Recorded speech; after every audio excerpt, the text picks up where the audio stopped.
இந்த வீடியோவில் name matching qualification ஒரு கிட்ட பற்றி தான் பார்க்க போகிறோம். இது டெய்லி ஒர்க்லாம் இல்லை, வருஷத்துக்கு ஒரே ஒரு மாதம் மட்டும் தான் போடுவாங்க. மார்ச் மிடில்லேருந்து ஏப்ரல் மிடில் வர. ஸோ 2022 பண்ணியிருக்கேன், 23 பண்ணியிருக்கேன், 24 ஹிட் போடுவாங்கன்னு எதிர்பார்ப்பு இருக்குது. போட்டால் பண்ணலாம். ஸோ இப்போ என்கிட்ட புது ஐடி எல்லாத்துலேயுமே இந்த டெஸ்ட் அடிக்கிறேன். உங்களுக்கு இன்ட்ரெஸ்ட் இருக்குன்னா நீங்கள் அடிச்சு வச்சுக்கிடுங்க, இல்லைன்னா விடுங்க. ஸோ இந்த வீடியோவில் இந்த கிட்ட பற்றி பார்க்குறதுக்கு போது உங்களுக்கு எம்டெக் ஒரு பண்ண எக்ஸ்பென்ஸ் இருக்கா இல்லையா, உங்களுக்கு ஓனா 2 ஐடி நீங்கள் வாங்க வச்சுக்கலாம். டிஸ்பென்ஸ் ஸ்க்ரீனில் தெரிஞ்ச நம்பரை கணக்கு பண்ணி வாங்கிக்கலாம்.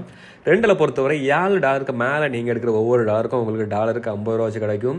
ஸோ இன்ட்ரெஸ்ட் இருந்தால் கான்டெக்ட் பண்ணி 2 ஐடி வாங்கிவிடுங்க. இப்போ ஹிட்டுக்கு போகலாம். ஹிட்டுக்கு போகிறதுக்கு முன்னாடி சின்ன ஒரு இன்ஃபர்மேஷன். எந்த ஒரு ஒர்க்காக இருந்தாலும் இந்த ஒர்க் இப்படி பண்ணால் அப்ரூவ் ஆகுங்கிறதையும் இந்த டெஸ்ட் அடிச்சு அந்த ஒர்க் வருங்கிறத சொல்லுவேன். தாண்டி நீங்கள் டெஸ்ட் அடிச்சுட்டு ரேண்டமாக ஒர்க் அடிச்சு ரிஜெக்ட் பண்ணால் அதுக்கு நான் பொறுப்பு இல்லை. ஏன்னா எந்த ஒரு ஒர்க்குமே நீங்கள் தப்பாக அடிச்சிங்கன்னா ரிஜெக்ட் பண்ணுவாங்க. ஓகே, இப்போ நம்ம ஆன்சருக்கு போகலாம். ஸ்க்ரீனில் ஆன்சர் என்னங்கிறது உங்களுக்கு வரும். அண்ட் டெஸ்ட்டுக்குள்ள லிங்க் நம்மளோட வெப்சைட்டில் இருக்குது. மோர் ஏதாவது சந்தேகம் இருந்தால் கமெண்ட் பண்ணுங்கள். 2 ஐடியா வேணும்னா ஸ்க்ரீனில் 3 நம்பரை கனெக்ட் பண்ணி வாங்கிக்கிடுங்க.